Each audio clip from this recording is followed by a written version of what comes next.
Hello दोस्तों, कैसे हैं आप सब। तो आप लोग काफ़ी डिमांड कर रहे थे कि सर लघु उत्तरीय प्रश्नों को भी कराइए। तो चलिए, इस वीडियो में हम लोग सामाजिक अध्ययन के लघु उत्तरीय प्रश्नों को भी कर ही लेते हैं। तो देखिए, जिस तरीके से आप लोग मेरी वीडियोज़ को पसंद करते हैं, मेरा भी मन करता है कि मैं अधिक से अधिक वीडियो को डालूं।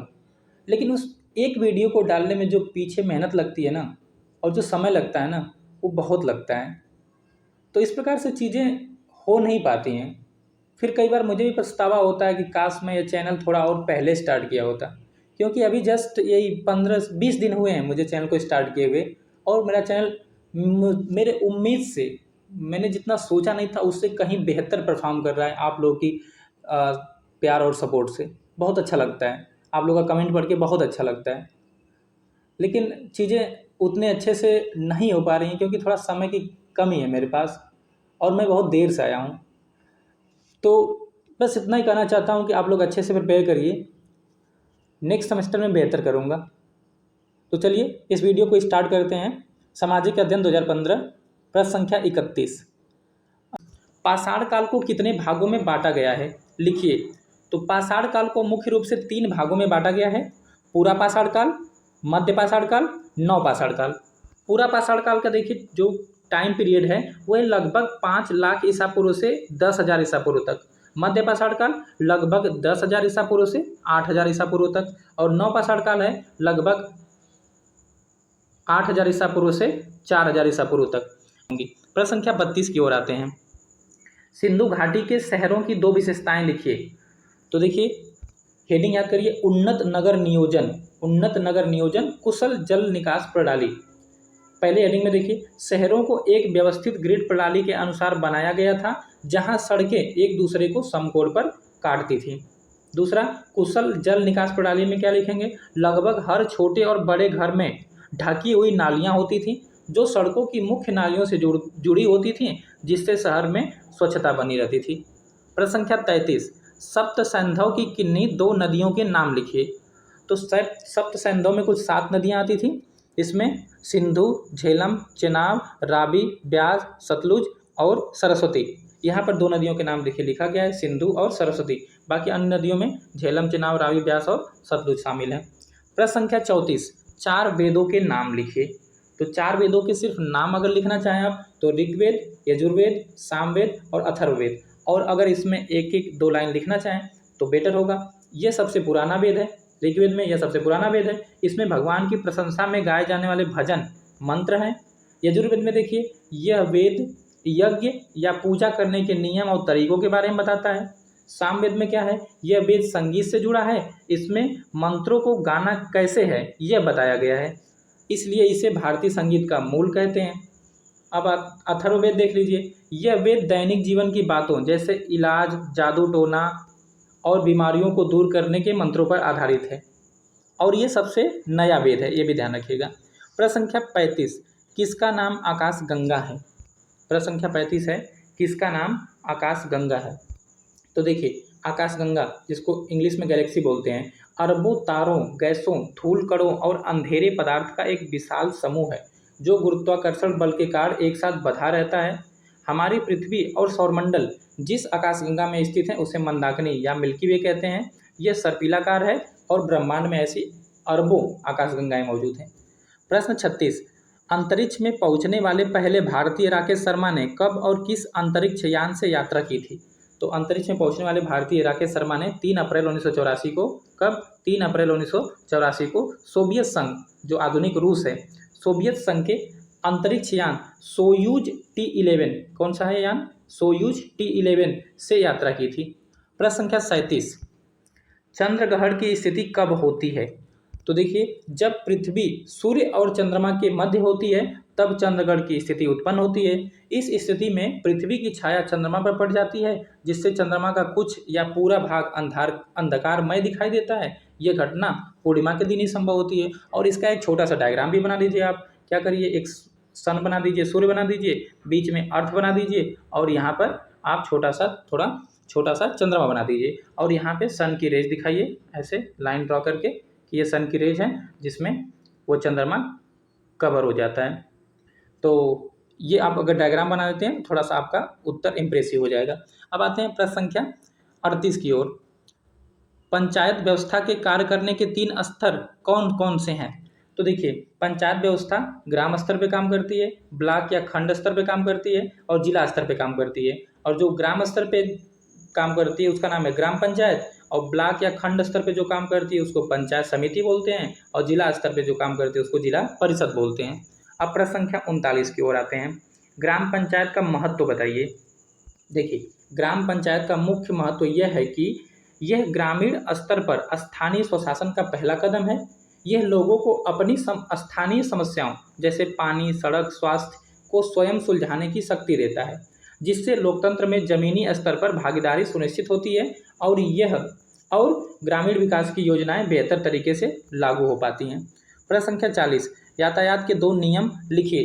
तो 2 नियम देखिए। सुरक्षा उपकरणों का अनिवार्य प्रयोग, हेडिंग क्या है? सुरक्षा उपकरणों का अनिवार्य प्रयोग। सुरक्षा उपकरण में क्या आएगा? हेलमेट आएगा आपका, और क्या आएगा? सीट बेल्ट आएगा। ठीक है, हेलमेट पहनना चाहिए और सीट बेल्ट पहनना अनिवार्य है। दूसरा देखिए, यातायात संकेतों का पालन। दूसरा क्या है? यातायात संकेतों का पालन। चौराहे पर लगे ट्रैफिक लाइट्स और सड़क पर बने सभी यातायात संकेतों का सख्ती से पालन किया जाना चाहिए। कभी भी लाल बत्ती का उल्लंघन नहीं करना चाहिए। अब आते हैं सामाजिक अध्ययन 2016 की ओर। प्रश्न संख्या 31, इतिहास जानने के साधनों का वर्णन कीजिए। तो देखिए, इतिहास जानने के मुख्य रूप से 2 प्रकार के साधन हैं। कौन कौन से? पुरातात्विक स्रोत और साहित्यिक स्रोत। कौन कौन से? पुरातात्विक स्रोत और साहित्यिक स्रोत। पुरातात्विक में क्या आएगा? जो कि खुदाई से निकलते हैं। जैसे में क्या? इमारतों के स्मारक, उत्खनन से प्राप्त अवशेष जैसे मिट्टी के बर्तन, औजार, पत्थरों पर लिखे गए अभिलेख और मुद्राएं शामिल हैं। ये भौतिक प्रमाण होते हैं जो उस काल की संस्कृति और जीवन शैली की जानकारी देते हैं। साहित्यिक स्रोत में देख लीजिए, इसमें धार्मिक ग्रंथ जैसे वेद, जातक कथाएं और धर्मनिरपेक्ष साहित्य जैसे कि कौटिल्य का अर्थशास्त्र, विदेशी यात्रियों के विवरण जैसे मेगास्थनीज की इंडिका या फायान का यात्रा वृत्तांत शामिल हैं। ये लिखित स्रोत किसी काल की राजनीतिक, सामाजिक और आर्थिक स्थिति पर प्रकाश डालते हैं। अब आते हैं प्रश्न संख्या 32 की ओर। 32 है, पूरा पाषाण काल, मध्य पाषाण काल एवं नव पाषाण कालीन पत्थर के औजारों की क्या विशेषताएं थी? देखिए, सिंपल में पहले समझा देता हूँ। देखिए, पूरा पाषाण काल में जो औजार थे वो बड़े थे, बड़े, बेडौल और खुरदरे। की पॉइंट याद करिए, मेनली यही है। ठीक है, बड़े, बेडौल और खुरदरे थे। और उसके बाद मध्य पाषाण काल में ये औजार थोड़ा छोटे हो गए, तो ये औजार बहुत छोटे, नुकीले और ज्यामितीय आकार के हो गए।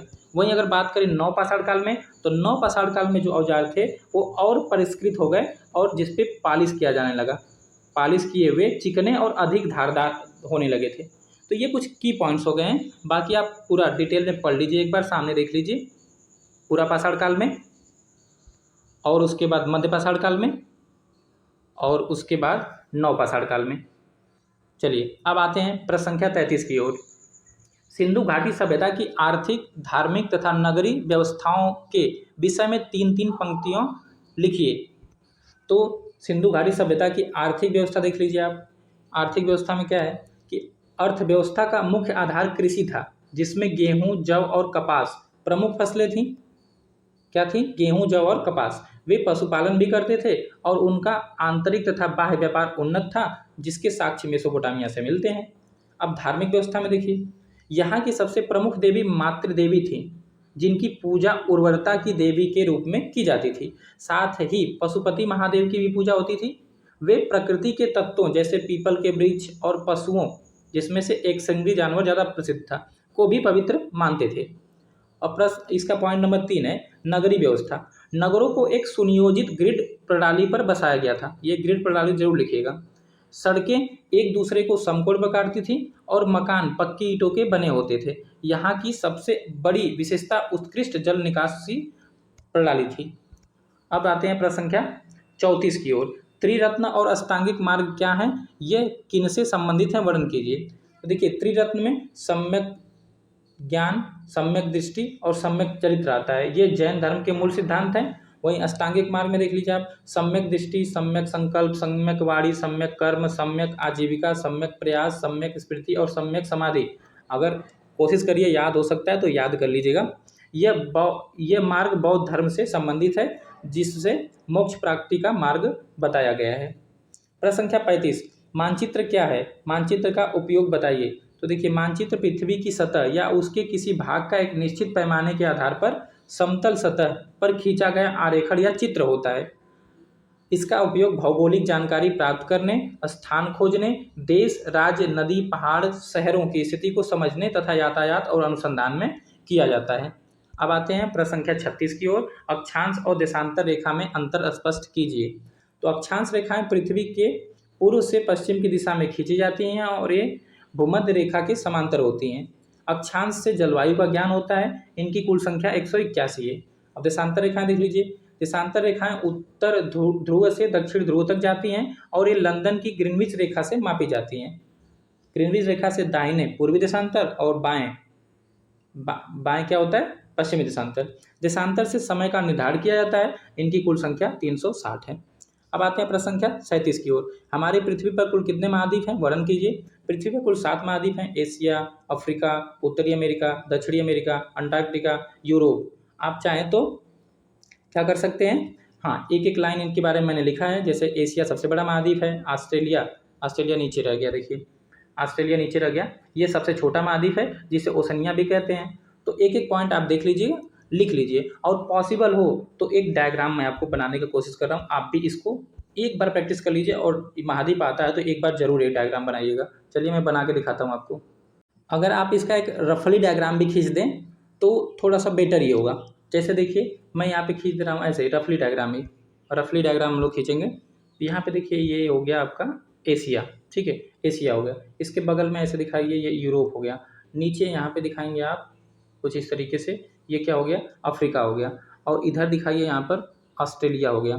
ठीक, अब देखिए इधर आपका बनेगा उत्तरी अमेरिका, नॉर्थ अमेरिका, ठीक है, ये आपका नॉर्थ अमेरिका हो गया। और नीचे बनाइए आप साउथ अमेरिका। तो इस तरीके से क्या करना है आपको? रफली डायग्राम खींच देना है, ठीक है। और यहाँ पे लिख देना है ये क्या है? एशिया। इसके बाद बगल में ये देखिए यूरोप, और यहाँ पर नीचे अफ्रीका। इधर देखिए, इधर ये है उत्तरी अमेरिका, और इधर ये दक्षिणी अमेरिका, और ये रहा आपका ऑस्ट्रेलिया। और अंटार्कटिका तो छूट ही गया। अंटार्कटिका आप नीचे दिखाएंगे, आपको दिख नहीं रहा होगा। और सबसे नीचे देखिए, इस साइड में आप दिखा देंगे अंटार्कटिका। चलिए अब हम लोग बढ़ते हैं आगे। प्रश्न 38 है, हिमालय को कितनी श्रेणियों में बांटा गया है? इन श्रेणियों का नाम लिखते हुए हिमालय से होने वाले लाभ बताइए। यहाँ पे थोड़ा सा मिस्टेक है, इसको आप करेक्ट कर लीजिए। इन श्रेणियों का नाम लिखते हुए हिमालय से होने वाले लाभ बताइए। तो हिमालय पर्वत को मुख्य रूप से 3 समांतर श्रेणियों में बांटा गया है। पहला है महान हिमालय या हिमाद्री, दूसरा है लघु हिमालय या हिमाचल हिमालय, तीसरा है शिवालिक या बाह्य हिमालय। अब इनसे होने वाले लाभ लिखना है आपको।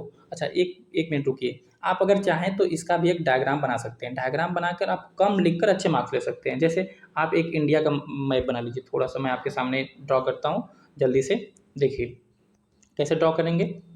आप क्या करिए, एक इंडिया का मैप बनाइए। मैप तो बहुत लोगों को नहीं बनाने आता होगा, लेकिन कोशिश करिए कि मैप बनाना सीख लीजिए आप। तो इस तरीके से आप मैप बनाइए, ठीक, ऐसे।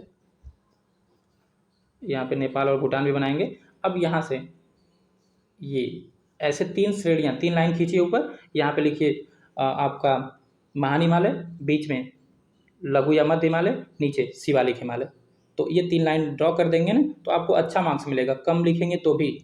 चलिए अब आते हैं अपने प्रश्न की ओर। अगला प्रश्न क्या था हमारा? अगला प्रश्न इसी में देखिए, हिमालय से होने वाले लाभ बताना था।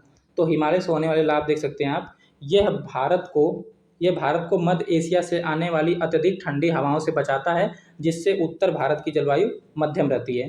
दूसरा पॉइंट है, यह मानसूनी हवाओं को रोककर उत्तर भारत और गंगा के मैदानों में भारी वर्षा कराता है। तीसरा पॉइंट है, यह गंगा यमुना जैसी सदाबहार नदियों का स्रोत है, जो भारत की जल आपूर्ति और कृषि के लिए अत्यंत महत्वपूर्ण है। चौथा पॉइंट है, यह वन संपदा और औषधीय पौधों का भंडार है, साथ ही यह पर्यटन का भी प्रमुख केंद्र है। तो यह हिमालय से होने वाले प्रमुख लाभ हैं। अब आते हैं प्रश्न संख्या 39 की ओर। ग्राम पंचायत के चुनाव की प्रक्रिया का वर्णन कीजिए। तो देखिए, ग्राम पंचायत की जो चुनाव प्रक्रिया है उसमें क्या क्या होता है। पहले घोषणा होती है। घोषणा कौन करता है? राज्य निर्वाचन आयोग चुनाव की तिथि की घोषणा करता है और चुनाव आचार संहिता लागू करता है। उसके बाद नामांकन किया जाता है। उम्मीदवार अपना नामांकन पत्र दाखिल करते हैं। उसके बाद मतदान होता है। 18 वर्ष या उससे अधिक आयु के मतदाता गुप्त मतदान प्रणाली द्वारा वोट कर डालते हैं। वे ग्राम पंचायत के सदस्यों और मुखिया यानी कि प्रधान और सरपंच को चुनते हैं। उसका चौथा क्या रहता है स्टेज, परिणाम आता है। मतगणना के बाद जिस उम्मीदवार को सर्वाधिक मत प्राप्त होते हैं उसे विजयी घोषित किया जाता है। कुल मिला के आपको यहाँ से हेडिंग याद कर लेनी है, घोषणा, फिर उसके बाद नामांकन, उसके बाद मतदान और उसके बाद परिणाम। अब आते हैं प्रश्न संख्या 40 की ओर। सड़क पर यातायात के साधनों के अधिकता के कारण बताइए। सड़क पर यातायात साधनों की अधिकता के कारण बताइए। तो देखिए, शहरीकरण, आबादी की वृद्धि, निजी वाहन संख्या की बढ़ोतरी और सार्वजनिक परिवहन की कमी सड़क यातायात में साधनों की अधिकता के प्रमुख कारण हैं। इसके अलावा आर्थिक विकास और सुविधा बढ़ाने की चाहत भी यातायात साधनों में बढ़ोतरी का कारण है। अब सामाजिक अध्ययन 2017 प्रश्न संख्या 31, आकाशगंगा किसे कहते हैं। तो आकाशगंगा यानी गैलेक्सी अरबों तारों, गैसों, धूलकणों और अंधेरे पदार्थ का एक विशाल समूह है जो गुरुत्वाकर्षण बल के कारण एक साथ बंधा रहता है। हमारी पृथ्वी और सौरमंडल जिस आकाशगंगा में स्थित है उसे मंदाकिनी या मिल्की वे कहते हैं। यह सर्पिलाकार है और ब्रह्मांड में ऐसी अरबों आकाशगंगाएं मौजूद हैं।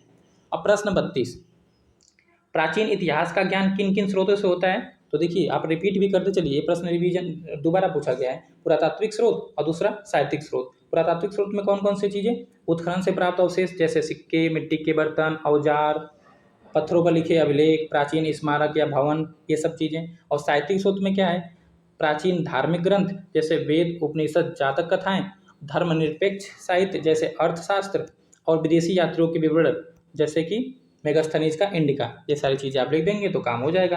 अब आते हैं प्रश्न संख्या 33 की ओर। नगर निगम के कार्यों का वर्णन कीजिए। तो देखिए, नगर निगम के क्या कार्य हो सकते हैं। आप एक मान लीजिए सिटी में रह रहे हैं, तो सिटी में जो अथॉरिटी होती है काम करने की, वह नगर निगम होता है। तो वो क्या क्या काम कर सकता है। नगर निगम शहरी क्षेत्रों में स्थानीय स्वशासन की एक संस्था है। इसके मुख्य कार्य हैं शहर में स्वच्छता बनाए रखना, जिसमें कूड़ा कचरा हटाना, सीवरेज व्यवस्था शामिल है, सार्वजनिक स्वास्थ्य सेवाओं का संचालन करना, जन्म मृत्यु का रिकॉर्ड रखना, शहरी क्षेत्र में पार्क, पुस्तकालय और स्कूल जैसे सार्वजनिक सुविधाओं की व्यवस्था करना। यही सब तो नगर निगम के कार्य होंगे। अब आते हैं प्रश्न संख्या 34 की ओर। हड़प्पा संस्कृति के आर्थिक एवं धार्मिक जीवन का वर्णन कीजिए। आर्थिक जीवन, देखिए, अर्थव्यवस्था का मुख्य आधार कृषि था, जिसमें गेहूं, जौ और कपास प्रमुख फसलें थीं। वे पशुपालन भी करते थे और उनका आंतरिक तथा बाह्य व्यापार उन्नत था, जिसके साक्ष्य मेसोपोटामिया से मिले हैं। धार्मिक व्यवस्था में देखिए, यहाँ की सबसे प्रमुख देवी मातृदेवी थीं, जिनकी पूजा उर्वरता की देवी के रूप में की जाती थी। साथ ही वे पशुपति महादेव की भी पूजा करते थे। वे प्रकृति के तत्वों जैसे पीपल के वृक्ष और पशुओं को भी पवित्र मानते थे। अब देखिए, जैवमंडल क्या है। प्रश्न संख्या 35, जैवमंडल क्या है। बायोस्फीयर, तो जैवमंडल या बायोस्फीयर पृथ्वी का वह संकीर्ण क्षेत्र है जहां स्थलमंडल लिथोस्फीयर, जलमंडल हाइड्रोस्फीयर और वायुमंडल एटमॉस्फेयर एक दूसरे के संपर्क में आते हैं और जीवन को संभव बनाते हैं। बिल्कुल ऐसे ही लिखिएगा आप। जैवमंडल पृथ्वी का वह संकीर्ण क्षेत्र है जहां स्थलमंडल, जलमंडल और वायुमंडल एक दूसरे के संपर्क में आते हैं और जीवन को सक्षम बनाते हैं। यह वह मंडल है जिसमें सभी जीवित जीव निवास करते हैं। यह पृथ्वी पर जीवन की उपस्थिति के लिए आवश्यक ऊर्जा, पोषण और उपयुक्त वातावरण प्रदान करता है। इसके लिए आप डायग्राम भी बना सकते हैं। एक लिथोस्फीयर बना दीजिए यानी कि स्थलमंडल, और एक बना दीजिए जलमंडल, और एक बना दीजिए क्या, वायुमंडल, और साइड में लिख दीजिए आप कि नीचे लिख दीजिए कि यह जैवमंडल यानी बायोस्फीयर है।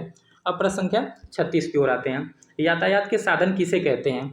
तो मनुष्य और वस्तुओं के एक स्थान से दूसरे स्थान तक आवागमन के लिए जिन साधनों का प्रयोग किया जाता है उन्हें यातायात के साधन कहते हैं। ये 3 प्रकार के होते हैं, स्थल मार्ग, जल मार्ग और वायु मार्ग। स्थल मार्ग में क्या आता है, सड़क और रेल। जल मार्ग में क्या आएगा, समुद्री और अंतर्देशीय मार्ग। और वायु मार्ग में क्या आएगा, हवाई जहाज। प्रश्न संख्या 37, भारत में संसदीय सरकार है, कथन को स्पष्ट कीजिए। तो देखिए, भारत में संसदीय प्रणाली को अपनाया गया है। इसकी मुख्य विशेषताएं निम्न हैं। कार्यपालिका का विधायिका के प्रति उत्तरदायित्व, ये हेडिंग है। कार्यपालिका का विधायिका के प्रति उत्तरदायित्व, ये हेडिंग है। इसमें कार्यपालिका विधायिका के प्रति जवाबदेह होती है। दूसरा देखिए, नाम मात्र और वास्तविक प्रमुख। नाम मात्र और वास्तविक प्रमुख, तो राष्ट्रपति देश के नाम मात्र प्रमुख होते हैं, जबकि प्रधानमंत्री और उनका मंत्रिपरिषद वास्तविक प्रमुख होते हैं। तीसरा है, प्रधानमंत्री संसद का सदस्य होता है। प्रधानमंत्री संसद का सदस्य होता है और तब तक पद पर रहता है जब तक उसे लोकसभा में बहुमत का समर्थन प्राप्त है। ये सभी बातों से, कथन से स्पष्ट होता है कि भारत में संसदीय सरकार है। अब आते हैं प्रश्न संख्या 38 की ओर। हिमालय पर्वत से क्या लाभ हैं। देखिए, ये प्रश्न ऊपर भी पूछा गया था। तो हिमालय पर्वत से क्या क्या लाभ है, देखिए ये भारत को मध्य एशिया से आने वाली अत्यधिक ठंडी हवाओं से बचाता है, जिससे उत्तर भारत की जलवायु मध्यम रहती है। दूसरा पॉइंट, ये मानसूनी हवाओं को रोककर उत्तर भारत और गंगा के मैदानों में भारी वर्षा कराता है। तीसरा पॉइंट देखिए, ये गंगा यमुना जैसी सदाबहार नदियों का स्रोत है, जो भारत की जल आपूर्ति और कृषि के लिए अत्यंत महत्वपूर्ण है। चौथा है, यह वन संपदा और औषधीय पौधों का भंडार है, साथ ही यह पर्यटन का भी प्रमुख केंद्र है। अब आते हैं प्रश्न संख्या 39 की ओर। अच्छे नागरिकों के 4 गुण लिखिए। अगर आप एक अच्छे नागरिक हैं तो आप अपना गुण भी लिख सकते हैं। तो देखिए हेडिंग देख लीजिए, संविधान और कानूनों का सम्मान, संविधान और कानूनों का सम्मान। दूसरा है कर्तव्यों का पालन। तीसरा है सामाजिक जागरूकता और सहयोग। और चौथा है मतदान का प्रयोग। इसके अंदर क्या बातें लिखी हैं आप एक बार पढ़ लीजिए। देखिए थोड़ा सा मैं जल्दी जल्दी भी कर रहा हूँ ताकि कम से कम टाइम में सारी चीज़ें कवर हो सकें। तो आपको जहाँ लगे कि आपको पढ़ने की ज़रूरत है, आप वीडियो को पॉज करके पढ़ सकते हैं। अब आते हैं प्रश्न संख्या 40 की ओर। भारत का मानचित्र बनाकर निम्नलिखित स्थानों को दर्शाइए। कुशीनगर, सारनाथ, कोणार्क और प्रयाग। तो चलिए मैं दिखा देता हूँ जल्दी जल्दी से। देखिए क्या क्या पूछा गया है, कुशीनगर, प्रयाग, सारनाथ और कोणार्क सभी इंडियन मैप में आ जाएंगे। तो हम इंडिया का एक मैप बना लेंगे। मैप बनाने की आदत डालिए आप भी, ठीक है। तो ये लगभग बन गया इंडिया का मैप। इसमें सारनाथ दिखाना है, सारनाथ यूपी में पड़ता है, आप यहाँ पे दिखाइएगा सारनाथ। रुक जाइए मैं कलर चेंज कर लेता हूँ। आप यहाँ पे सारनाथ दिखा सकते हैं लगभग, और यहाँ पर कुशीनगर दिखा देंगे, कुशीनगर। उसके बाद कोणार्क पूछा था, कोणार्क कहाँ पे, उड़ीसा में है, तो यहाँ पे दिखा देंगे आप कोणार्क लगभग, ठीक है। और एक क्या पूछा गया था, प्रयाग पूछा गया था, प्रयाग उत्तर प्रदेश में, यहाँ पे दिखा देंगे आप। तो इस तरीके से चीज़ें हो जाएंगी। चलिए आप एक बार इनके बारे में पढ़ भी सकते हैं। कुशीनगर यह उत्तर प्रदेश के पूर्वी भाग में नेपाल की सीमा के पास स्थित है। महात्मा बुद्ध का यह परिनिर्वाण स्थल है। दूसरा है सारनाथ, यह उत्तर प्रदेश के वाराणसी के पास स्थित है। महात्मा बुद्ध ने यहाँ प्रथम उपदेश दिया था। कोणार्क के बारे में है, यह ओडिशा राज्य के तट पर पुरी के पास स्थित है। प्रसिद्ध सूर्य मंदिर यहीं पर स्थित है। प्रयाग के बारे में क्या है, यह उत्तर प्रदेश में गंगा, यमुना और पौराणिक सरस्वती नदियों के संगम पर स्थित है। इसका वर्तमान नाम प्रयागराज है। अब आते हैं सामाजिक अध्ययन 2018। प्रश्न संख्या 31, इतिहास का अर्थ स्पष्ट कीजिए। इतिहास का अर्थ स्पष्ट कीजिए। तो इतिहास शब्द 2 शब्दों से मिलकर बना है। इति जिसका अर्थ है ऐसा ही, प्लस हास, हास मतलब हुआ। तो इस प्रकार इतिहास का शाब्दिक अर्थ है निश्चित रूप से ऐसा ही हुआ। यह अतीत की घटनाओं का क्रमबद्ध और वैज्ञानिक अध्ययन है। यह हमें यह समझने में मदद करता है कि विभिन्न समयों में मानव समाज कैसे विकसित हुआ, उनके राजनीतिक, सामाजिक और आर्थिक जीवन में क्या परिवर्तन आए और वर्तमान सभ्यता की नींव कैसे पड़ी। अब आते हैं प्रश्न संख्या 32 की ओर। आदि मानव से आधुनिक मानव तक की विकास प्रक्रिया में क्या क्या शारीरिक परिवर्तन हुए लिखिए। तो देखिए आदि मानव के शरीर पर अधिक बाल थे, जबड़े बड़े थे, मस्तिष्क छोटा था। ध्यान से आप की पॉइंट को नोटिस करिए कि अधिक बाल हैं शरीर पर, जबड़े बड़े हैं, मस्तिष्क छोटा है, और चलने के लिए 4 अंगों का सहारा लिया जाता था। विकास प्रक्रिया में मस्तिष्क क्या हो गया, मस्तिष्क का आकार बढ़ गया। पहले वो मस्तिष्क छोटा था, अब बढ़ गया। रीढ़ की हड्डी सीधी हो गई और 2 पैरों पे चलना प्रारंभ हुआ। जबड़ा जो कि बड़ा था वह छोटा हो गया, जबड़ा छोटा हो गया। शरीर पर बाल कम हो गए, जिससे वह आधुनिक मानव बना। तो बहुत ही आसान है, एक बार ध्यान से देख लेंगे तो चीज़ें लिख लेंगे आप। अब आते हैं प्रश्न संख्या 33 की ओर। चीन के 2 प्रमुख दार्शनिकों एवं धर्म सुधारकों के बारे में संक्षेप में लिखिए। सबसे पहले तो आप इनका नाम याद करिए। नाम है कन्फ्यूशियस। ये तो एमसीक्यू में भी पूछा गया था कि कन्फ्यूशियस कहाँ का रहने वाला था। तो कन्फ्यूशियस चीन का रहने वाला था। दूसरा है लाओ त्से, याद हो जाएगा शायद नाम आपको, इतना भी कठिन नहीं है। कन्फ्यूशियस और लाओ त्से। अब इसके बारे में अंदर क्या लिखना है कि कन्फ्यूशियस के बारे में देखिए, इन्होंने नैतिकता, अनुशासन और सत्यनिष्ठा का उपदेश दिया। इनका मत था कि राजा और प्रजा दोनों अपने कर्तव्यों का पालन करें। लाओ त्से में क्या है, वे ताओ धर्म के प्रवर्तक थे। इन्होंने प्रकृति के अनुरूप जीवन जीने और सरलता अपनाने का संदेश दिया। अब आते हैं हम लोग आगे। प्रश्न संख्या 34 की ओर आएंगे। ग्रह और उपग्रह से आप क्या समझते हैं, स्पष्ट कीजिए। तो ग्रह यानी कि प्लेनेट, यह एक खगोलीय पिंड है जो सूर्य के चारों ओर एक निश्चित कक्षा में परिक्रमा करता है, जैसे बुध, शुक्र, पृथ्वी, मंगल, बृहस्पति, शनि, अरुण और वरुण। अब उपग्रह के देखते हैं। यह एक खगोलीय पिंड है जो ग्रहों के चारों ओर परिक्रमा करता है, जैसे कि चंद्रमा। प्रश्न संख्या 35, मानव का संपूर्ण जीवन किन 4 आश्रमों में विभक्त था? प्रत्येक आश्रम की अवधि कितनी निश्चित थी? संक्षेप में लिखिए। तो देखिए, प्राचीन हिंदू सामाजिक व्यवस्था में मानव जीवन को 100 वर्ष का मानकर उसे 4 आश्रमों में विभक्त किया गया था, जिनमें से प्रत्येक की अवधि 25 वर्ष निश्चित थी। कौन कौन सा? ब्रह्मचर्य आश्रम, गृहस्थ आश्रम, वानप्रस्थ आश्रम और संन्यास आश्रम।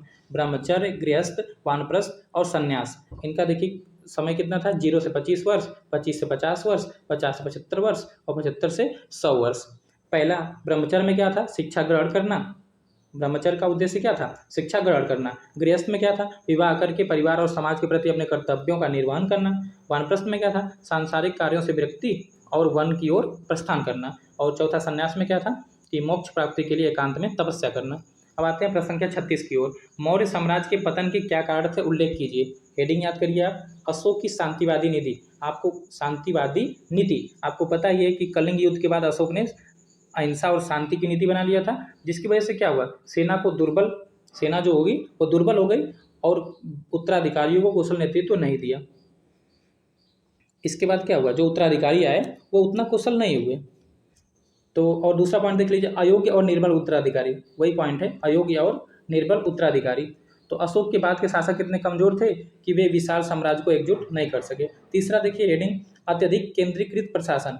जो वहाँ मौर्य प्रशासन था वो अत्यधिक केंद्रीकृत था, तो जिसकी वजह से क्या हुआ? जो दूर दराज के जो क्षेत्र थे वह स्वतंत्र होने लगे। और चौथा पॉइंट क्या है? आर्थिक समस्याएं और प्रांतीय विद्रोह।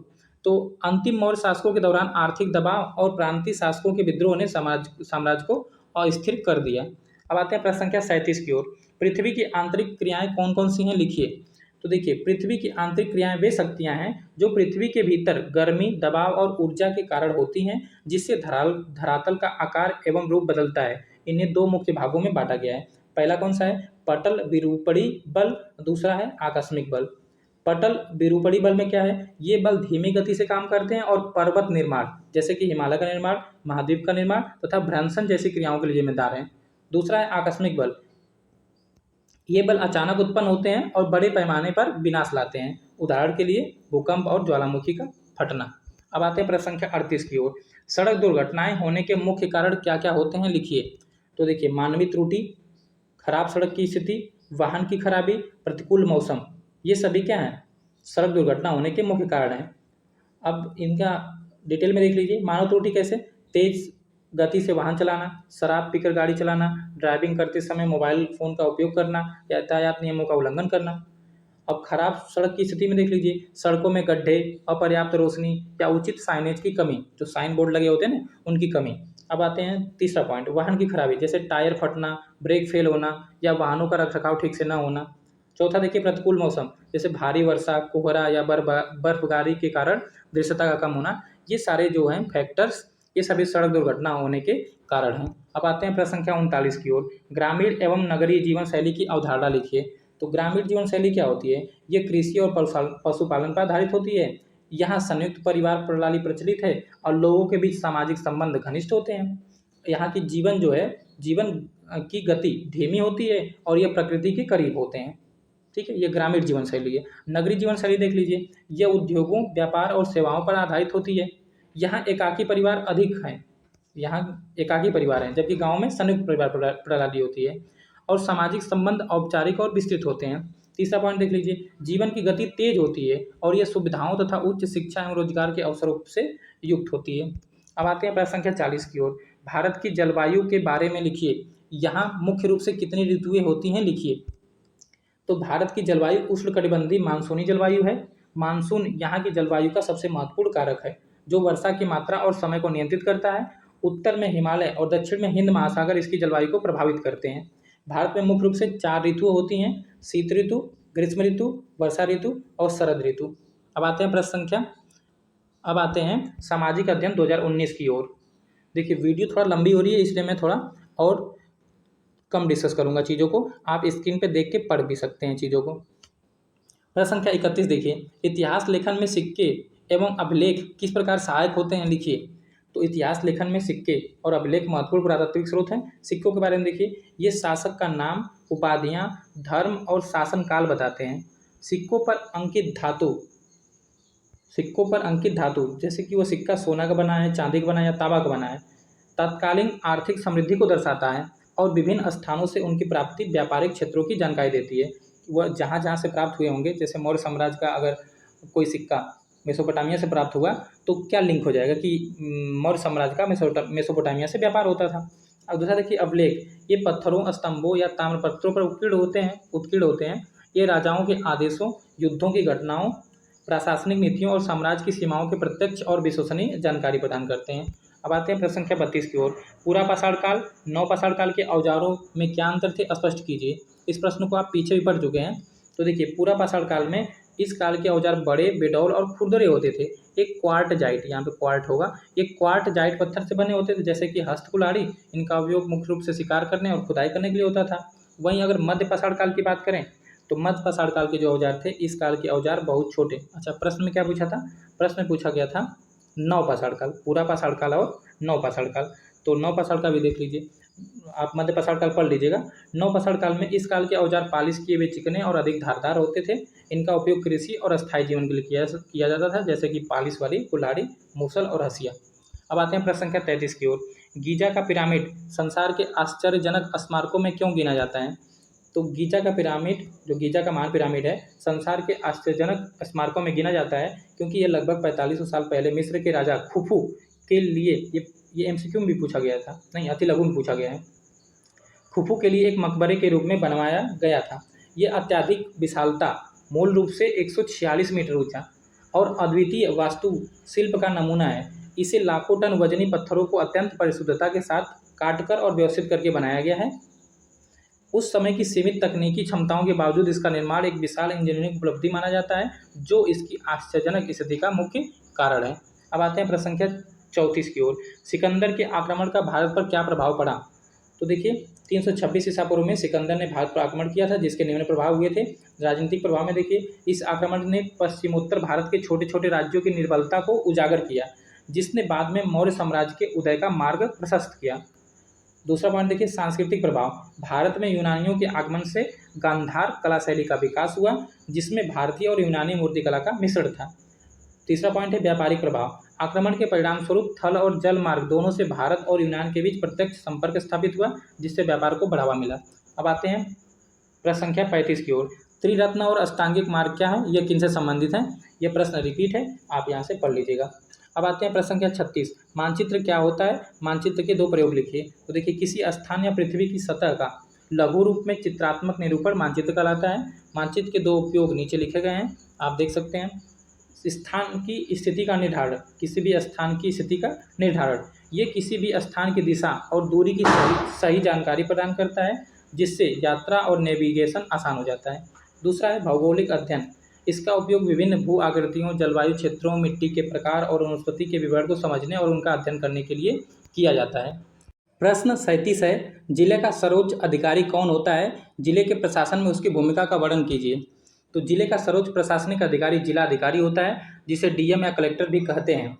जिले के प्रशासन में उसकी भूमिका देख लीजिए। वह जिले में कानून और व्यवस्था बनाए रखने के लिए जिम्मेदार होता है, जिसके लिए वह पुलिस प्रशासन का पर्यवेक्षण करता है। दूसरा पॉइंट है, वह भू राजस्व का संग्रह करता है और जिले के विकास संबंधी सभी सरकारी योजनाओं और नीतियों के प्रभावी क्रियान्वयन को सुनिश्चित करता है। तीसरा पॉइंट है, वह जिले में सरकारी अधिकारी के रूप में जनता और सरकार के बीच मुख्य कड़ी का कार्य करता है। प्रश्न 38। सड़क दुर्घटना से बचाव के 5 उपाय लिखिए। तो देखिए, गति सीमा का पालन करना चाहिए, जो गति सीमा है स्पीड लिमिट उसका पालन करना चाहिए। यातायात नियमों का पालन करना चाहिए। तीसरा पॉइंट है सुरक्षा उपकरणों का, जैसे कि सीट बेल्ट और हेलमेट का उपयोग करना चाहिए। नशीली पदार्थों से बचना चाहिए, जैसे कि शराब का सेवन नहीं करना चाहिए। वाहन का नियमित रख रखाव, जैसे ब्रेक, टायर और लाइटों की स्थिति, इन सबको जांच कराती रहनी चाहिए। अब आते हैं प्रश्न संख्या 39 की ओर। अर्थशास्त्र से आप क्या समझते हैं? अर्थशास्त्र के महत्व का उल्लेख कीजिए। अर्थशास्त्र वह सामाजिक विज्ञान है जो सीमित संसाधनों के कुशल प्रबंधन और आवश्यकताओं की पूर्ति से संबंधित है। यह अध्ययन करता है कि लोग, व्यवसाय और सरकारें उत्पादन, वितरण और उपभोग के संबंध में कैसे निर्णय लेते हैं। अर्थशास्त्र का महत्व देख लीजिए। यह आर्थिक समस्याओं जैसे बेरोजगारी, मुद्रास्फीति को समझने और सरकारी नीतियां जैसे कि बजट और कर बनाने में मदद करता है। दूसरा पॉइंट है, यह व्यक्तियों को उनके सीमित धन का उपयोग करके अधिकतम कल्याण प्राप्त करने के लिए तर्कसंगत निर्णय लेने में सक्षम बनाता है।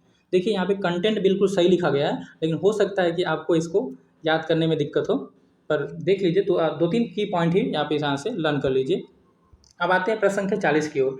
कर्क रेखा व मकर रेखा से आप क्या समझते हैं? तो देखिए, कर्क रेखा और मकर रेखा पृथ्वी पर अक्षांश रेखाएं हैं जो उष्णकटिबंधीय क्षेत्र को परिभाषित करती हैं। कर्क रेखा के बारे में देखिए, ट्रॉपिक ऑफ कैंसर बोलते हैं इसको। ये 23.5 उत्तरी अक्षांश पर स्थित एक काल्पनिक रेखा है। इस रेखा पर 21 जून को सूर्य की किरणें लंबवत पड़ती हैं, जिसे ग्रीष्म संक्रांति कहते हैं, और ये भारत के बीच से होकर गुजरती है। मकर रेखा देख लीजिए, जिसको ट्रॉपिक ऑफ कैप्रिकॉर्न बोलते हैं। ये 23.5 दक्षिणी अक्षांश पर स्थित एक काल्पनिक रेखा है। इस रेखा पर 22 दिसंबर को सूर्य की किरणें लंबवत पड़ती हैं, जिसे शीत संक्रांति कहते हैं। आप इसका डायग्राम भी बना ले तो बहुत बढ़िया है। डायग्राम में क्या करना है, बस सिंपल सा आपको क्या करना है, एक सर्कल बनाना है। सर्कल बनाने के बाद आपको यहाँ पे विषुवत रेखा दिखानी है बीच में, और यहाँ पे ऊपर दिखानी है एक कर्क रेखा, और यहाँ नीचे मकर रेखा। ऊपर वाली कौन सी हो गई, कर्क रेखा, और नीचे वाली कौन सी, मकर रेखा। यहाँ पे लिखेंगे आप 23.5 अंश उत्तरी अक्षांश, और नीचे लिखेंगे 23.5 अंश दक्षिणी अक्षांश। बस इतना काम करना है, आपको अच्छा नंबर मिलेगा। अब आते हैं सामाजिक अध्ययन 2022। अभी 2022, 23 और 24 3 पेपर बचा हुआ है, तो थोड़ा जल्दी जल्दी करते हैं हम लोग, वीडियो बहुत लंबी हो रही है। प्रश्न संख्या 31, मेगास्थनीज द्वारा भारत यात्रा के दौरान किए गए वर्णन को बिंदुवार लिखिए। तो मेगास्थनीज यूनानी राजदूत था जिसने चंद्रगुप्त मौर्य के दरबार में रहते हुए इंडिका नामक पुस्तक लिखी। उसके वर्णन के मुख्य बिंदु निम्नलिखित हैं। क्या है, समाज का विभाजन।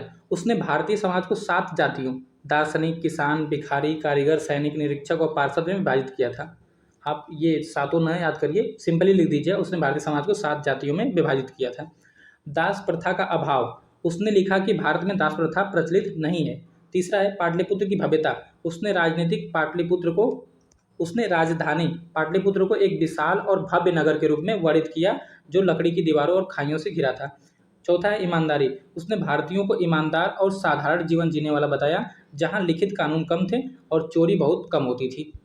प्रश्न संख्या 32, बौद्ध धर्म के प्रमुख सिद्धांत तथा गौतम बुद्ध की प्रमुख शिक्षाएं बताइए। तो देखिए, 4 आर्य सत्य, जिसमें क्या है, बुद्ध ने संसार में दुख, दुख का कारण, दुख का निदान और दुख को दूर करने का मार्ग, अष्टांगिक मार्ग बताया है। दूसरा में अष्टांगिक मार्ग लिखेंगे आप हेडिंग में। ये दुख से मुक्ति पाने का मध्यम मार्ग है, जिसमें सही दृष्टि, सही संकल्प, सही कर्म आदि शामिल हैं। तीसरा देखिए, अहिंसा और कर्म।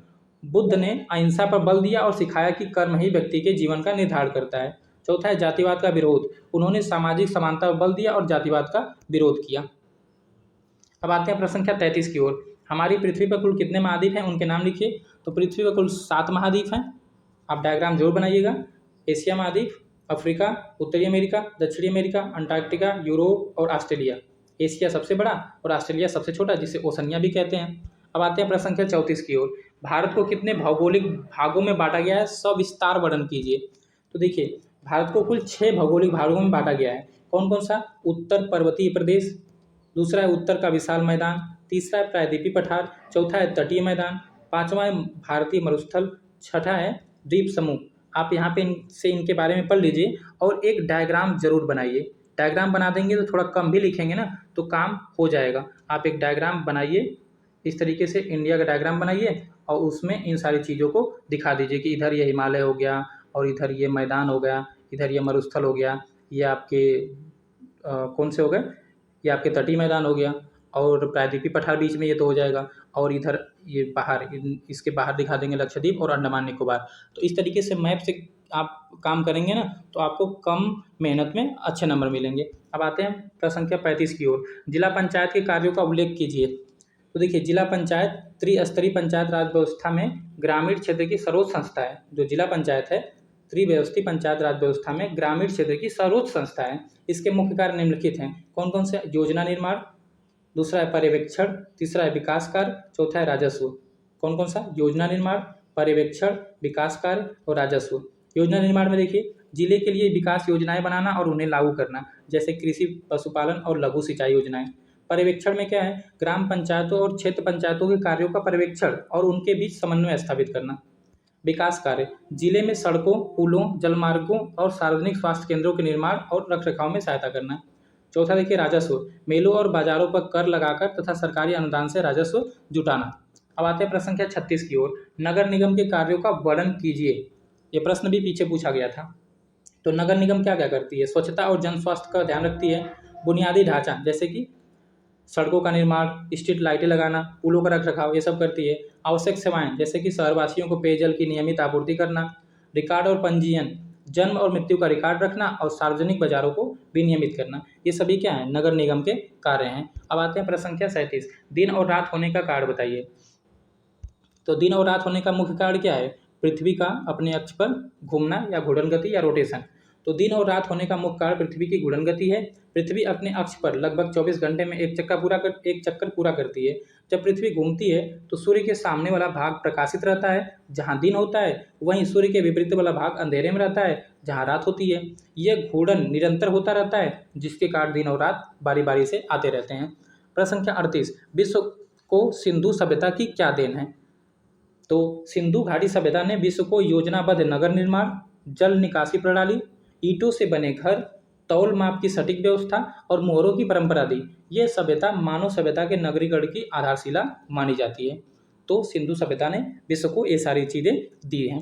अब आते हैं प्रश्न संख्या 39 की ओर, धूमकेतु यानी कि कॉमेट क्या है? संक्षेप में बताइए। तो धूमकेतु बर्फ, धूल और गैसों से बना एक छोटा खगोलीय पिंड है जिसे अक्सर बर्फीली ग्रहिकाएं भी कहा जाता है। जब इसके बारे में देखिए, संक्षेप में समझाना था ना, तो 2-3 पॉइंट लिख देंगे। जब यह सूर्य के पास आता है तो सूर्य की गर्मी से इसमें मौजूद बर्फ और गैसें वाष्पीकृत हो जाती हैं। दूसरा पॉइंट, यह वाष्पीकरण एक चमकीला सिर और सूर्य के विपरीत दिशा में एक लंबी पूंछ बनाता है जिसके कारण यह बहुत आकर्षक दिखता है। तीसरा पॉइंट है, धूमकेतु सूर्य के चारों ओर अत्यधिक दीर्घ वृत्ताकार कक्षाओं में घूमते हैं। अब आते हैं प्रश्न संख्या 40 की ओर, पूरा पाषाण कालीन चित्रकला पर प्रकाश डालिए। तो पूरा पाषाण कालीन चित्रकला विशेष रूप से गुफा चित्रकला उस समय के मानव जीवन पर प्रकाश डालती है। ये चित्रकलाएं मुख्य रूप से गुफाओं की दीवारों और छतों पर बनाई गई थीं। इसमें जानवरों का शिकार करते हुए, नाचते हुए और धार्मिक अनुष्ठान करते हुए मानव आकृतियों का चित्रण है। मुख्य रूप से लाल, सफ़ेद, काला और पीला जैसे प्राकृतिक रंगों का प्रयोग किया गया। भीमबेटका मध्य प्रदेश इसका प्रमुख उदाहरण है। इस पॉइंट को जरूर लिखिएगा आप। सामाजिक अध्ययन 2023 प्रश्न संख्या 31, पृथ्वी को हरित ग्रह ग्रीन प्लैनेट क्यों कहते हैं? पृथ्वी को हरित ग्रह इसलिए कहते हैं क्योंकि यह सौरमंडल में एकमात्र ज्ञात ग्रह है जहां जीवन मौजूद है। यहाँ प्रचुर मात्रा में जल उपलब्ध है और वायुमंडल में ऑक्सीजन तथा ओजोन परत है। जीवन को सहारा देने वाली इन अनुकूल परिस्थितियों के कारण यहाँ हरे भरे वनस्पति और शैवाल पाए जाते हैं जो इसे अंतरिक्ष से देखने पर नीले हरे रंग का दिखाई देते हैं, इसलिए इसे हरित ग्रह कहा जाता है। प्रश्न संख्या 32, मौर्य साम्राज्य के पतन का कारण स्पष्ट कीजिए। यह प्रश्न भी देखिए दोबारा पूछा गया है। तो क्या क्या पॉइंट्स हैं? अशोक की शांतिवादी नीति, ठीक है। दूसरा है अयोग्य और निर्बल उत्तराधिकारी। तीसरा है अत्यधिक केंद्रीकृत प्रशासन। चौथा है आर्थिक समस्याएं और प्रांतीय विद्रोह। ये आप हेडिंग याद कर लीजिए और इसमें आप लिख दीजिएगा। अब आते हैं प्रश्न संख्या 33 की ओर, व्यक्तिगत आय किसे कहते हैं? तो व्यक्तिगत आय से अभिप्राय व्यक्ति द्वारा विभिन्न स्रोतों से अर्जित कुल आय से है। इसमें वेतन, मजदूरी, किराया, ब्याज, लाभांश, व्यावसायिक लाभ आदि सम्मिलित होते हैं। यह व्यक्ति की आर्थिक स्थिति और जीवन स्तर को दर्शाती है। प्रश्न संख्या 34, जिला अधिकारी के कर्तव्यों का वर्णन कीजिए। तो अभी हम लोगों ने ऊपर पढ़ा इसके बारे में कि जिले का सर्वोच्च प्रशासनिक अधिकारी जिला अधिकारी होता है, जिसको डीएम या कलेक्टर भी कहते हैं। ये क्या करता है? वह जिले में कानून और व्यवस्था बनाए रखने के लिए जिम्मेदार होता है, जिसके लिए वह पुलिस प्रशासन का पर्यवेक्षण करता है। दूसरा है भू राजस्व का संग्रह करता है और जिले के विकास संबंधी सभी सरकारी योजनाओं और नीतियों के प्रभावी क्रियान्वयन को सुनिश्चित करता है। तीसरा पॉइंट है वह जिले में सरकारी अधिकारी के रूप में जनता और सरकार के बीच मुख्य कड़ी का कार्य करता है। अब आते हैं प्रश्न संख्या 35 की ओर, बौद्ध धर्म के प्रमुख सिद्धांत बताइए। यह प्रश्न भी 2-3 बार पूछा ही गया है। तो बौद्ध धर्म के प्रमुख सिद्धांत में क्या क्या चीज़ें लिखेंगे आप? 4 आर्य सत्य लिखेंगे, अष्टांगिक मार्ग लिखेंगे, अहिंसा और कर्म लिखेंगे, जातिवाद का विरोध लिखेंगे। अब आते हैं प्रश्न संख्या 36 की ओर, अक्षांश और देशांतर रेखाओं में अंतर स्पष्ट कीजिए। यह प्रश्न भी दोबारा पूछा गया है। अक्षांश रेखाएं पृथ्वी के पूर्व से पश्चिम की ओर खींची जाती हैं और भूमध्य रेखा के समांतर होती हैं। अक्षांश से जलवायु का ज्ञान होता है। ध्यान रखिए, अक्षांश से जलवायु का ज्ञान होता है। इनकी कुल संख्या 181 है। देशांतर रेखाएं उत्तरी ध्रुव से दक्षिणी ध्रुव तक जाती हैं और ये लंदन की ग्रीनविच रेखा से मापी जाती हैं। देशांतर से समय का निर्धारण होता है और इनकी कुल संख्या 360 है। प्रश्न संख्या 37, जय मंडल को समझाइए। तो जयमंडल भी प्रश्न रिपीट ही है। तो जयमंडल यानी बायोस्फीयर पृथ्वी का वह संकीर्ण क्षेत्र है जहां स्थल मंडल, जल मंडल और वायुमंडल एक दूसरे के संपर्क में आते हैं और जीवन को संभव बनाते हैं। यह वह मंडल है जिसमें सभी जीवित जीव निवास करते हैं। यह पृथ्वी पर जीवन की उपस्थिति के लिए आवश्यक ऊर्जा, पोषण और उपयुक्त वातावरण प्रदान करता है। जो मैंने डायग्राम बनाया था, उस बताया था आपको इससे पहले वाले प्रश्न में, वह डायग्राम भी जरूर बनाइएगा। प्रश्न 38, भारत की प्राकृतिक वनस्पतियों का वर्णन कीजिए। तो भारत में वर्षा और तापमान की विविधता के कारण विभिन्न प्रकार की प्राकृतिक वनस्पतियां पाई जाती हैं, जिसमें से मुख्य रूप से निम्न हैं। पहली कौन सी है, देखिए क्या क्या चीज़ें हैं। उष्णकटिबंधीय सदाबहार वन, दूसरा है उष्णकटिबंधीय पर्णपाती वन जिसको मानसूनी वन भी बोलते हैं, तीसरा है पर्वतीय वन और चौथा है मैंग्रोव वन। ठीक है, अब देखिए जो उष्णकटिबंधीय सदाबहार वन है, ये भारी वर्षा वाले क्षेत्रों जैसे कि पश्चिमी घाट, उत्तर पूर्वी भारत में पाए जाते हैं, जहाँ पेड़ पूरे साल हरे रहते हैं। अगला देखिए, उष्णकटिबंधीय पर्णपाती वन या मानसूनी वन देश के अधिकांश भागों में पाए जाते हैं, जहाँ पेड़ शुष्क मौसम में पत्तियां गिरा देते हैं। तीसरा है पर्वतीय वन, हिमालय के ढलानों पर पाए जाते हैं, जहाँ ऊंचाई के साथ वनस्पति बदलती है, जैसे कि शंकुधारी वृक्ष। चौथा है मैंग्रोव वन, तटीय क्षेत्रों और नदी डेल्टाओं जैसे कि सुंदरबन के डेल्टा में पाए जाते हैं। आप एक डायग्राम के माध्यम से इंडिया का मैप बनाकर वहाँ पर इन सब चीज़ों को भी दिखा सकते हैं। अब आते हैं प्रश्न संख्या 39 की ओर। नगर निगम की संरचना एवं कार्यों का वर्णन कीजिए। तो नगर निगम के कार्य तो हम लोग 2 बार देख चुके हैं, संरचना को यहाँ पे देख लेते हैं। देखिए, नगर निगम एक त्रिस्तरीय स्थानीय स्वशासन संस्था है। इसकी संरचना में निम्न चीज़ें शामिल हैं। कौन कौन सी चीज़ें? महापौर या मेयर, ठीक है, निगम का यह औपचारिक प्रमुख होता है। दूसरा है पार्षद, विभिन्न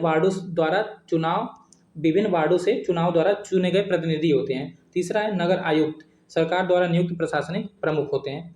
तो ये 3 हैं।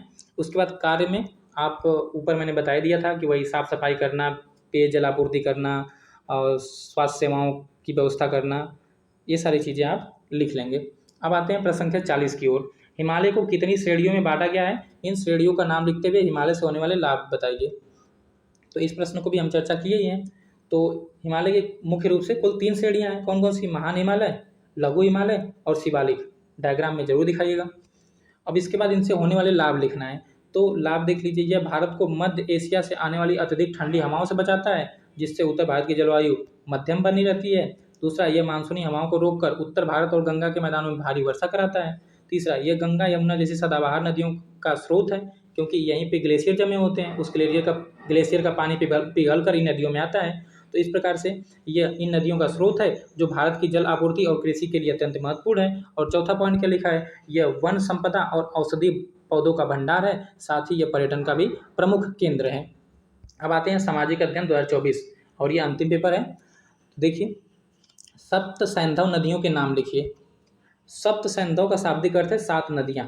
ये 7 नदियाँ प्राचीन भारतीय साहित्य विशेष रूप से ऋग्वेद में वर्णित हैं, जो इस प्रकार हैं। कौन कौन सी हैं? सिंधु, क्रम से याद करिए, सिंधु, झेलम, चिनाब, रावी, ब्यास, सतलज और सरस्वती। सिंधु, झेलम, चिनाब, रावी, ब्यास और सतलज और सरस्वती। अब आते हैं प्रश्न संख्या 32 की ओर। सौरमंडल या सौर परिवार किसे कहते हैं? तो सौरमंडल सूर्य और उन सभी खगोलीय पिंडों से मिलकर बना है जो गुरुत्वाकर्षण बल के कारण सूर्य के चारों ओर परिक्रमा करते हैं। इसमें क्या क्या चीज़ें शामिल हैं? सूर्य जो कि केंद्र में होता है, 8 ग्रह बुध, शुक्र, पृथ्वी, मंगल, बृहस्पति, शनि, अरुण और वरुण, और उनके उपग्रह जैसे कि चंद्रमा, क्षुद्र ग्रह यानी एस्टेरॉइड्स, धूमकेतु यानी कॉमेट्स और अन्य उल्कापिंड, ये सभी सौरमंडल के भाग हैं। सभी को मेंशन जरूर करिएगा।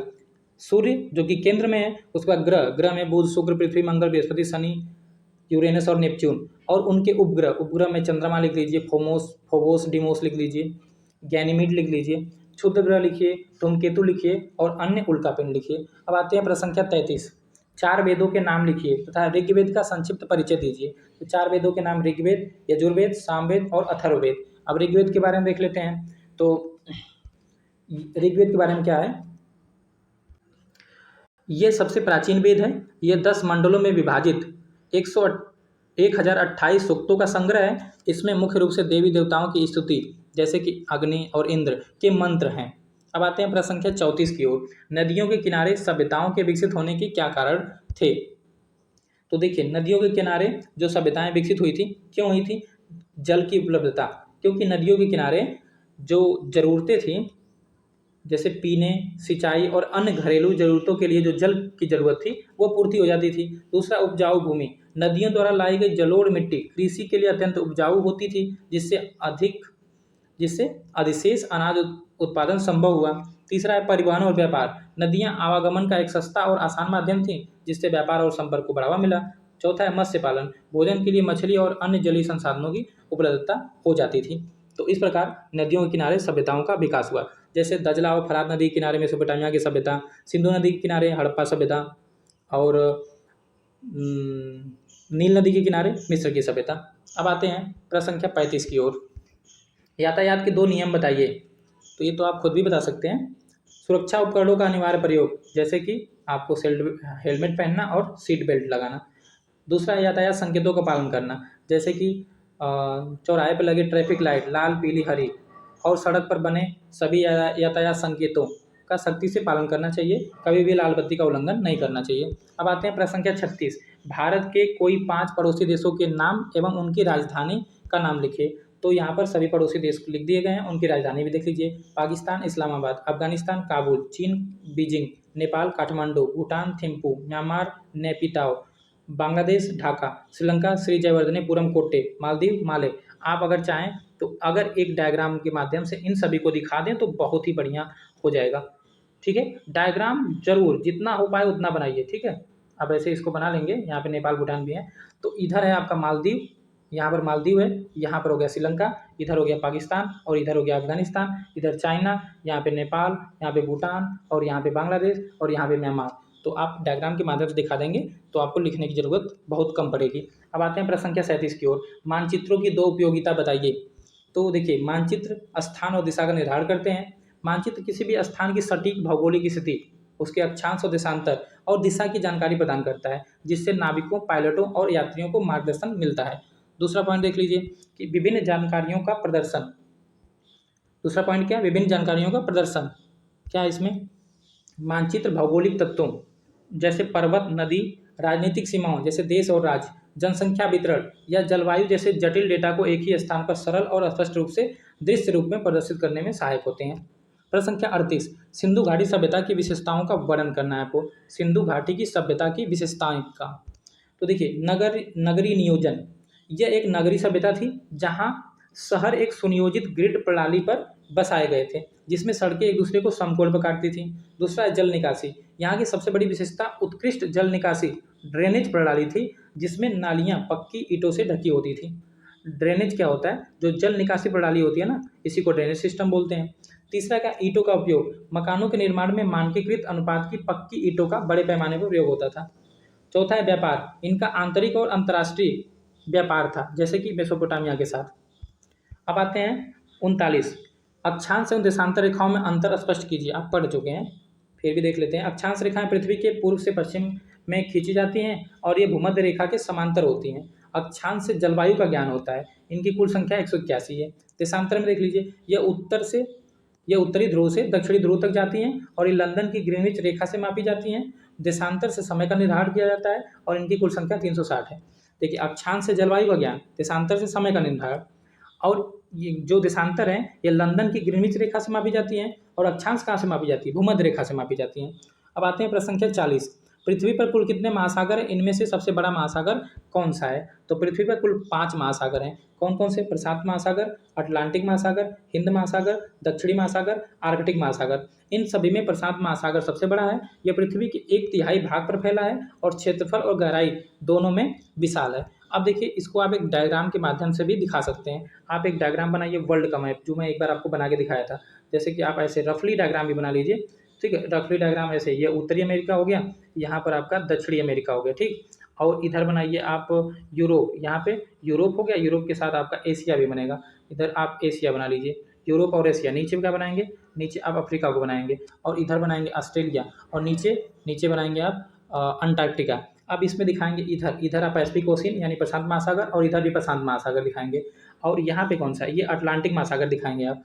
यहाँ पर दिखाएंगे, रुक जाइए मैं कलर चेंज कर लेता हूँ ताकि आपको थोड़ा सा क्लियर समझ में आए।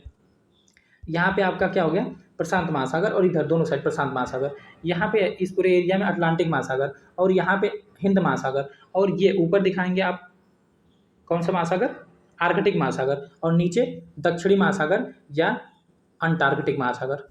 तो दोस्तों ये रहा आपका सामाजिक अध्ययन वर्ष 2015 से लेकर 2024 तक के सभी लघु उत्तरीय प्रश्न। वीडियो कैसी लगी कमेंट बॉक्स में जरूर बताइएगा। मिलते हैं अगले क्लास में, तब तक के लिए टाटा बाय, नमस्कार।